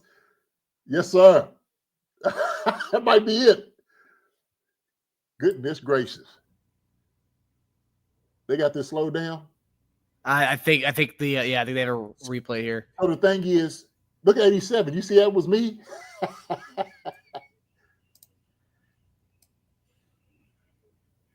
That's me on a line of scrimmage. You see 87 taking off? That's me. Yeah. That's funny. Look at this catch. And he would do this in practice. He practiced this catch, actually. Dang. Come on, man. Get out of here. I'm telling you, Irv would practice this catch. He'd make it look like that was like the reason he got up there and he made it like that. He'd practice it. He'd make one-handed catches like that all the time. I mean, I can imagine Chris Carter and all those dudes when I would see those guys catch the ball. Oh, man. Yeah, like, y'all ain't being serious. I don't think people quite realize, like, what dudes, like, what they do out there on the practice field. They're not saying guys won't be impressed because it is an impressive catch. I'm just saying for a dude like this, you want to keep making catches like that. That's what makes you a lead. That's what makes you, get on the squad to make those plays. So I didn't downplay it, but everybody's, oh my God, they need to make. I made plenty of one-hit catches. So, but that one right there for the Giants, I'm glad you peeled that up. He's made several. You could probably do a whole, like they probably got a whole like video of Irv's one-handed catches. I'm sure they do. But this like what you saw in the game translated because that's how you would catch the ball in practice. So yeah, it does translate for some of these guys. Absolutely. Absolutely. Yeah, they have that catch. That's the first thing we put Irving Fryer catch. That's the one that comes up first. Yeah, you see how he got up. And then of course you have the highs like that catch, and then the lows is Irving Fryer drops a wide open pass in the 1984 Orange Bowl. So it's like, but that happens. It happens. It happens. That's what I'm saying. Things happen. They Noah John said that field was atrocious, right? Oh, Meadowlands, yikes! Oh, Meadowlands is hard. That swamp. That was like a swamp up there in the Meadowlands. Yes, sir. But nonetheless, I think JD's point is these guys should be doing with these stuff. Not the Rashee Rice thing. Rashee Rice thing is mainly about his injury, but like the Justin Ross, is these guys working out and doing stuff. That is what these guys should be doing in the offseason, and that is what these guys have been doing for the last 30 years, but there's no iPhones to capture every single moment of their lives. They just did it because they did it. It wasn't, it wasn't just, people didn't have smartphones to film themselves doing these things all the time, and, and we make a big deal about some of these things now. Yeah, no, shoot, you got more coverage of it, people will pull it out. Yeah. But, shoot, you talk to any other NFL receiver, and they'll tell you the exact same thing. Shoot, any other, on the offensive side, they'll let you know. Yeah. But all right, guys. Well, that does it for us. It's been a long week going back to Thursday or Wednesday last week, the mock draft, Thursday night, first round, Friday night, day 2, Saturday, the recap of the draft, and then Monday, the full draft grade. So it's been a long last week here. I'm going to enjoy this weekend, JD, but it's been a blast. Got a lot of new subscribers. Obviously, our normal people we love chipping in with you guys. But yeah, it's been a very long week, but it's been a great week in the Chief Concerns channel. Yes, it has. Yes, it has. Just appreciate Fabien coming on, man. It was good to have him come in and talk about his whole growth this past year, what he saw, actually what he learned from the older guys. I think he's going to be a great fit for us, man, going forward. Especially getting out there on the field. I think he's going to come out and make some noise. And so, like I said before, we're pushing for him. We're pushing for Fabien Lovett, one of our new favorites. And so, Marcus, man, we've had 2 good guys, great guys on the D-line. So we're going to keep pushing this out, man, getting some more people on here as well. Thank you all for coming out, listening to us talk. We can't do it without you. Just want to let you know how much we appreciate you all.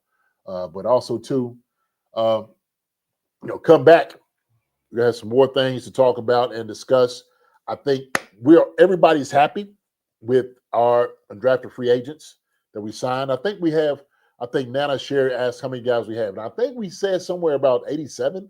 Maybe I think we're trying to get to 90. I think 90 is the number. So I think there's only 3 more that's going to be put on going into these mini camps. So, they got the rookies and stuff, learning all this stuff, man. They are going through a whirlwind right now at this moment. So, everything will start rolling, man. Football season will be here before you know it. But anything with the roster, it's good to see. You know what?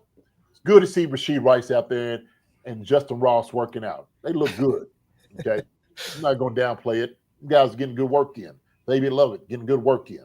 Yep. So that's very inspiring. Guys should be doing that. So I'm happy they're doing it, man. Just showing these guys are taking it serious. And we push for Justin Ross, man, to get out there and show us what he can do. We've been pushing for him for a couple of years, man. So this is what it is. But thank you all. Just want to let you know, hey, enjoy your weekend. For us, we got a Derby weekend. This is the Derby for us, Marcus. Oh, I forgot. Yeah, the Oaks is on Friday. The Derby is on Saturday. Pick your horse. Pick your horse who you think's going to win it. Throw a little money onto it. Shoot, you don't know, man. You might get lucky. You might get lucky. So, Noah John Marshall said PFT just reported Chiefs cut 5 players. Yeah, they did a couple hours ago. Ferguson and Baylor Cup were 2 of the guys they got cut. That's right. You did say those 2, right? Yeah. Appreciate it, man. I'm going to say, bye to everybody here in the chat. Thank you for showing up, giving us all your questions. Thank you all for saying what's up and making Fabien Lovett feel at home. That's what we do over here. So we appreciate it, man. So let's go through with it, right? Noah John Marshall, appreciate it. Stanley Mooney, thank you so much. Stu, number 5 horse, Stu. Who's that number 5? You got to name him. Don't just say number 5. You got to know who it is. Just say number 5, Stu. Who else I say? Richie Hall, Faye Smith, Justin DeWay, Mike Brennan. Do I hear a little music back here, Marcus? I hear a little music. Yeah. You got to turn up this and pad and this. Thank you, Linda Hunter. I'm the Brown, Canadian Canuck, Richie Hall, Gary Holland, Rick Hendrickson, Alan DeJong. Appreciate it. Good day to you. I know you probably just got in here. Linda Hunter, Duxton. Thank you so much. Lonnie Pyramid, what's up, my guy? Good to see you as well. Glad you came through. Let me see. Stu, my brother, Louis Softon. Give you a call, Stu, right after this. I said I was going to holler at you. Andre Chenault, thank you so much. Let me see.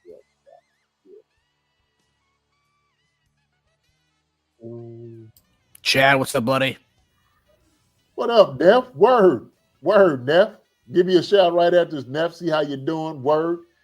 Thank you. Hope you had a chance to get a little bit of all of that, what we were talking about.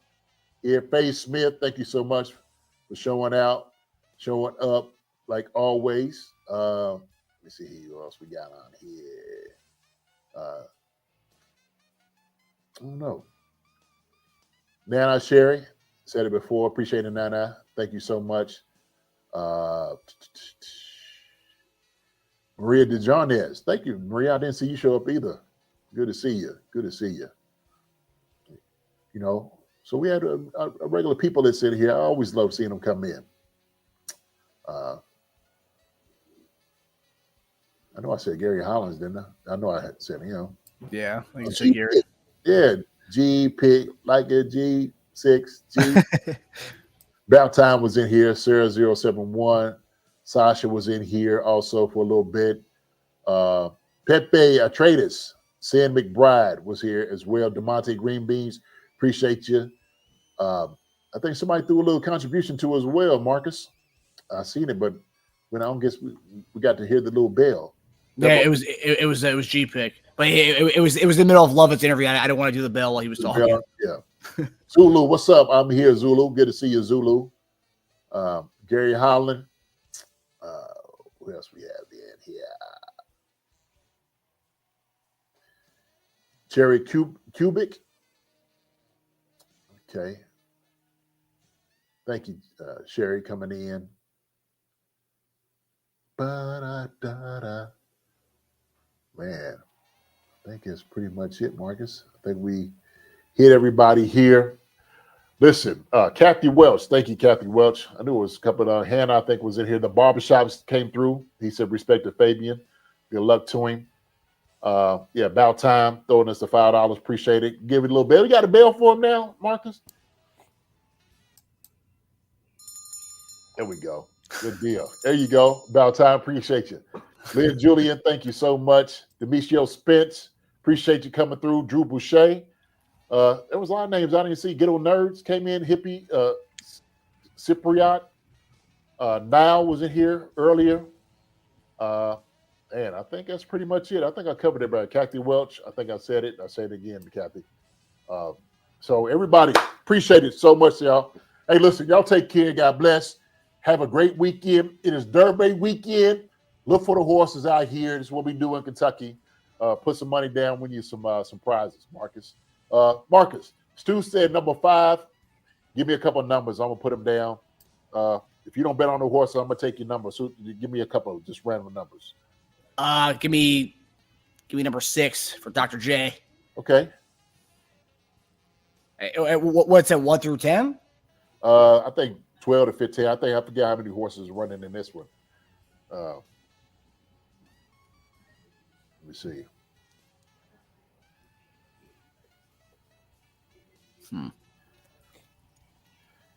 We have, it's announced. Ooh.